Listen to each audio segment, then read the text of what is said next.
Hello, everyone, and welcome back to another episode of our podcast with Alex and Mia. I'm Alex, and as always, I'm joined by my amazing co-host, Mia. Today, we've got a topic that I think will resonate with literally everyone listening. It's about social media. That's right! Social media is such a big part of our lives now. Whether you're on Instagram, TikTok, Twitter, Facebook, or even the old school platforms, everyone has some kind of experience with it. Some love it, some hate it, and most of us are somewhere in between. Exactly. So today's episode is called Your Views About Social Media. We'll be diving into how social media affects our daily lives, the good and the bad, personal experiences, mental health, relationships, and even society as a whole. And we'll wrap things up with some takeaways about how to build a healthier relationship with it. Yes, and just a quick reminder to our listeners, make yourself comfortable, grab a coffee, or if you're on a commute, just relax and tune in. We're going to have a long, deep conversation, almost like you're sitting right here with us. So let's get started. Mia, tell me honestly, what's the very first thing that comes to your mind when you hear the words social media? The first thing that comes to my mind is connection. Like, I think about how I can instantly message a friend who lives on the other side of the world. That's magical, if you really think about it. 10 or 15 years ago, you had to write letters or maybe pay a lot of money for international calls. Now, a free WhatsApp message or an Instagram DM does the job. Yeah, that's true. I think of connection too, but I also think of distraction. Because as much as I love connecting with people, I often catch myself scrolling endlessly, wasting time, and then regretting it later. Same here. Social media is like a double-edged sword. On one hand, you get access to so much knowledge, trends, and inspiration. On the other hand, you can lose hours of your day without even realizing it. Right, it's designed that way. The algorithms are built to keep you hooked. Every time you refresh, there's a new piece of content waiting to grab your attention. It's addictive in a way. Do you know what's funny, though? I sometimes go on my phone to just check one notification, and then 30 minutes later I'm watching a video of someone making banana bread in fast forward mode. Like, how did I even get there? Oh, I've been there too. Mine is usually football highlights or random tech gadget reviews. I didn't plan to watch them, but suddenly it's midnight and I'm like, what just happened to my evening? Exactly. So while social media gives us entertainment, it also steals our time. But let's talk about the positives first before we dive into the negatives. What's one way social media has genuinely helped you? Good question. I'd say career-wise, social media has been huge for me. Networking on LinkedIn, sharing ideas, following industry leaders. It's opened up opportunities I wouldn't have had otherwise. For example, I once posted a short video about a project I was working on, and someone from another country reached out. That led to a freelance collaboration. Without social media, that never would have happened. That's amazing! And that's something people don't talk about enough, the professional side of social media. Everyone thinks of it as just memes and selfies, but it's also a powerful tool for learning and building careers. Totally. What about you? For me, it's community. I've joined groups on Facebook and Reddit that revolve around hobbies I love, like photography. Being able to share my work and get feedback from people around the world, it's motivating. And sometimes you meet friends who share the same passion. That's pretty priceless. That's a good point. Social media has created these little micro communities where people with the most niche interests can connect. Like, even if you love knitting Star Wars themed sweaters, there's probably a Facebook group for that. Exactly. There's a group for everything. That sense of belonging is powerful, especially for people who might feel isolated in real life. True. Now let's flip it around. What's one way social media has negatively affected you? Comparison. I think that's my biggest struggle. You see people posting their vacations, their new jobs, their picture-perfect relationships, and even though you logically know it's just the highlight reel, it's so easy to compare yourself and feel like you're behind. Oh, I feel that too. The comparison trap. It's dangerous because people don't post their failures or struggles, just the polished parts of their lives. So you end up thinking, wow, everyone's life is amazing except mine. Exactly. And that can affect your self-esteem without you even realizing it. Like, I'll spend 10 minutes on Instagram and suddenly feel less satisfied with my own life. And it's not just you. Studies have shown that heavy social media use is linked to higher rates of anxiety and depression, especially among teenagers. It's like your brain is constantly bombarded with this unrealistic standard of beauty, success, and happiness. Yeah, and teenagers are more vulnerable because they're still figuring out their identity. It's tough when you're 16 and you feel like you don't measure up to influencers who have millions of followers. Exactly. And influencers make it look effortless. But behind the scenes, there's editing, sponsorships, even sometimes fake lifestyles. Which makes it all the more dangerous because young people believe it's real. You know, another negative for me is the sheer noise. There's just too much information. I feel like my attention span has gotten shorter because I'm constantly consuming bite-sized content. Oh yes, the attention span thing is real. I can't even watch a full 20-minute YouTube video sometimes without getting distracted. It's like my brain craves the next dopamine hit. And that's the scary part. Our brains are being rewired. We're training ourselves to only focus for a few seconds at a time. Which is ironic because deep work like studying, creating, or solving problems requires long stretches of focus. Exactly. So social media helps us connect, but it also fragments our concentration. So Mia, we talked about connection, distraction, comparison, and attention span. But I want to take this conversation a little deeper. Let's talk about identity. Do you think social media changes how people see themselves?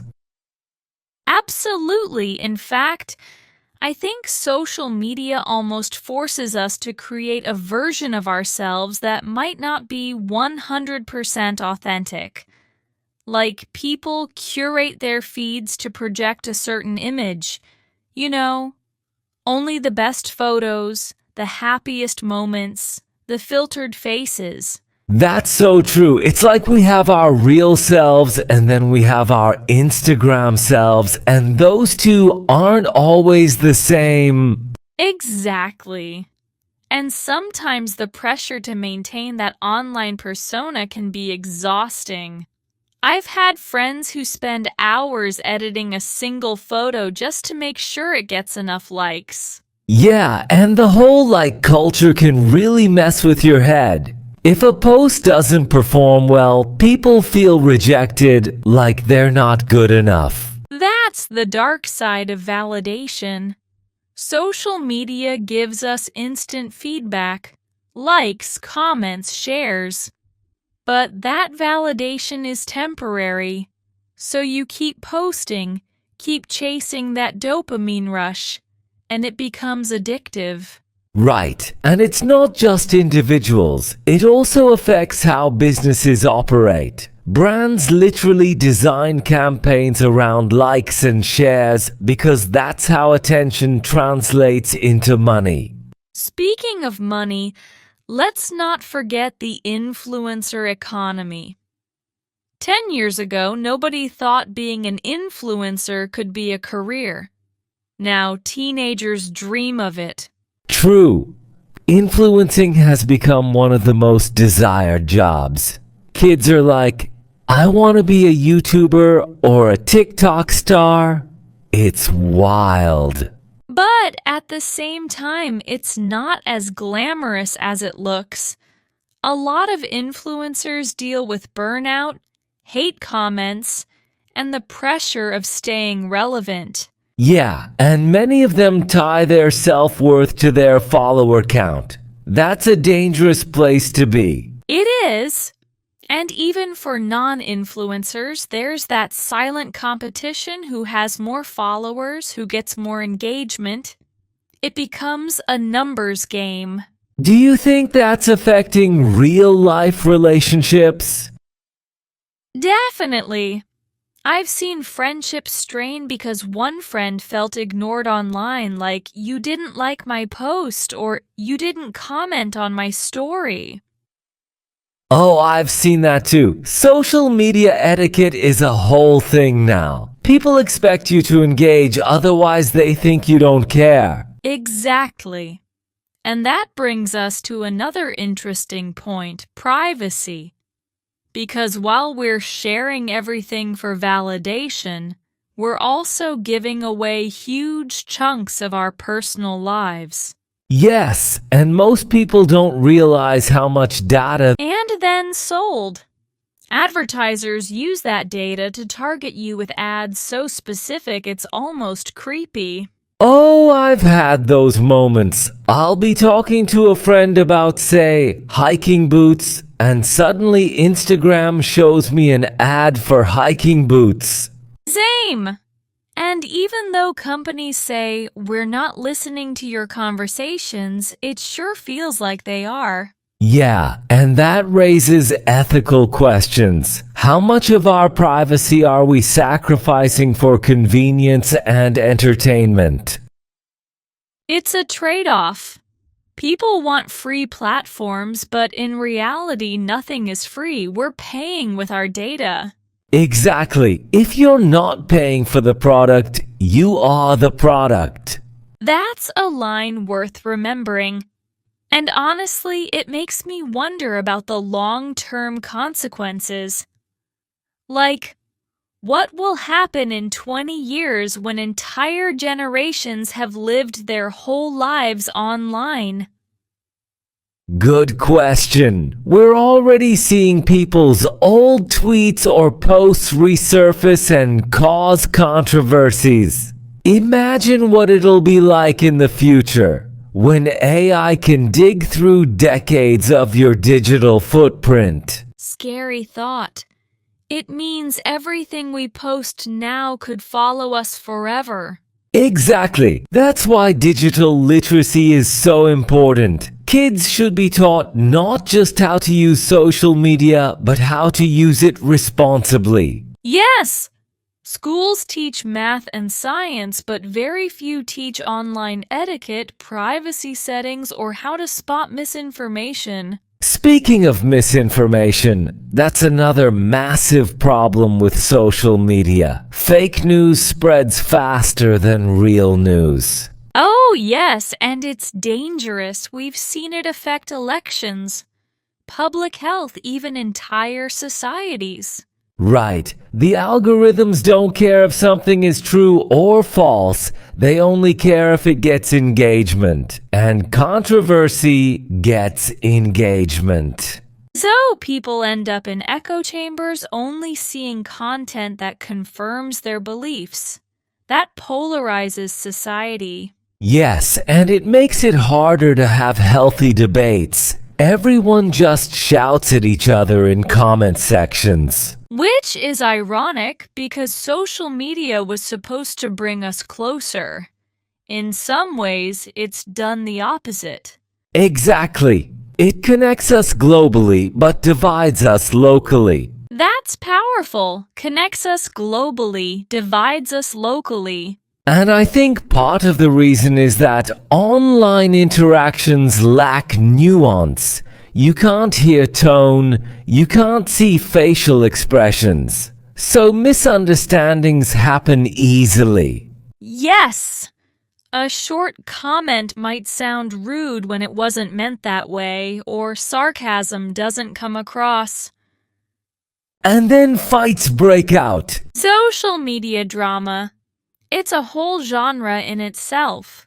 But drama aside, do you think social media can still be a force for good? I do. When used responsibly, it can amplify voices that wouldn't be heard otherwise. Activism, awareness campaigns, fundraisers. Social media makes all of that possible on a global scale. Yes. Think about movements like Me Too or climate change awareness.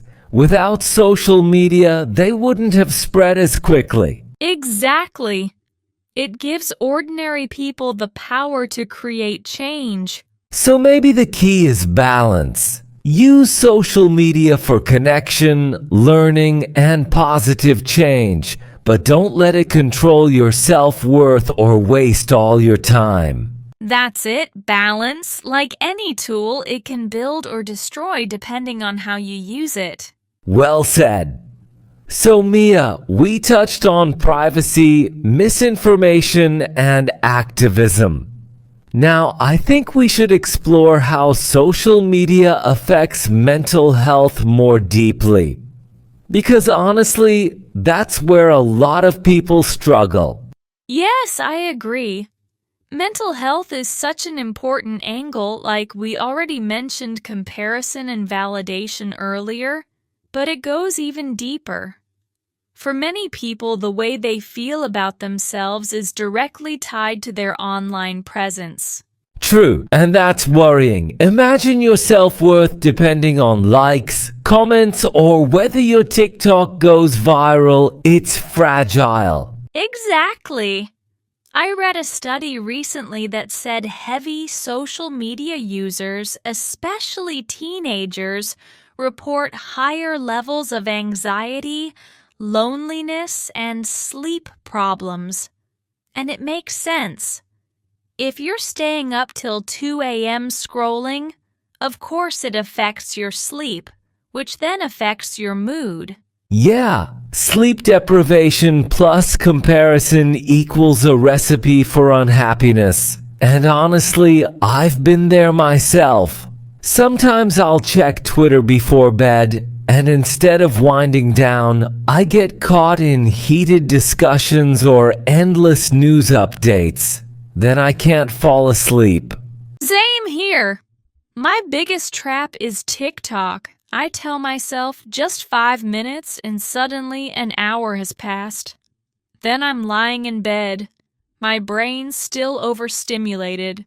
Exactly. These platforms are designed to keep us hooked. Infinite scroll, autoplay, push notifications. They're like slot machines for attention. Yes, and that constant stimulation can increase anxiety. Our brains are not meant to process that much information so fast. And it doesn't help that so much of it is negative. Bad news spreads faster than good news, so we end up doom scrolling, consuming one depressing headline after another. Doom scrolling, yes. I've definitely fallen into that cycle, especially during global events. You want to stay informed, but the more you read, the worse you feel. Exactly. It creates this illusion that the world is always on fire, even though good things are happening too. And then there's cyberbullying. We can't ignore that. People hide behind screens and say things they would never say in real life. Oh, absolutely. The anonymity of social media gives people courage to be cruel. And for young users, that can be devastating. Yes, words may be just online, but they leave real scars. Teenagers especially take it to heart. And sadly, we've seen cases where cyberbullying contributes to self-harm or worse. It's heartbreaking, and platforms do try to moderate, but it's like playing whack-a-mole. True. The scale is massive, millions of posts every minute. It's almost impossible to control. So, with all these mental health issues, do you think a digital detox is the answer? I think it helps, but only temporarily. Like if you delete Instagram for a week, you feel free, you gain clarity. But once you reinstall it, the cycle often starts again. Yeah, so the real solution is building healthier habits, not just deleting apps. Exactly. Setting boundaries, like no phone in the bedroom or using app timers to limit screen time. That's what I try to do. Set downtime hours where notifications are blocked. It helps me stay present. Same here. I've also turned off push notifications for most apps. Now I only check them when I choose to, not when my phone tells me to. That's smart, because every ping is basically hijacking your attention. Yeah! And once you open the app, you're sucked in. Another area I think we should discuss is productivity. Social media is such a time drain. Oh, yes. I've lost count of how many times I've opened Instagram during work hours just for a quick check and then lost half an hour. Exactly. And that adds up. Imagine losing 2 hours a day to scrolling. That's 14 hours a week, almost a whole part-time job. Yes. And people don't realize how much time slips away. And the worst part is, sometimes you don't even enjoy the content. You just scroll out of habit. Right. It becomes mindless. Like, you're not even consciously choosing to consume. You're just on autopilot. And that kills productivity, not just at work, but also in personal goals. Reading, exercising, learning new skills. Exactly. So social media isn't just costing us time, it's costing us opportunities. Yes! Imagine if people replaced half their scrolling time with skill building. The results would be amazing. Right, like food. Eating is essential, but overeating junk food is harmful. Social media is similar. Perfect analogy. A healthy diet includes moderation, and so does healthy social media use. Exactly. So Mia, we've covered a lot already. Connection, identity, privacy, relationships, productivity, even mental health. But before we close, I think we should explore the future of social media. Where do you think it's headed? That's a fascinating question. Honestly, I think social media will become even more immersive. With virtual reality, VR, and augmented reality, AR, growing, I can imagine a future where people don't just scroll feeds, they step into them. Like the metaverse? Exactly. Imagine putting on VR glasses and walking through a virtual Instagram feed where posts are like holograms around you. Wow, that's exciting and scary at the same time. Exciting because it's futuristic, but scary because we might spend even more time in digital worlds instead of the real one. True. It's a double-edged sword again. The technology will be amazing, but the challenge will be balance. And with AI advancing, content creation is also changing. We already see AI-generated art, videos, even influencers. Yes! There are AI influencers with millions of followers, and people treat them like real celebrities.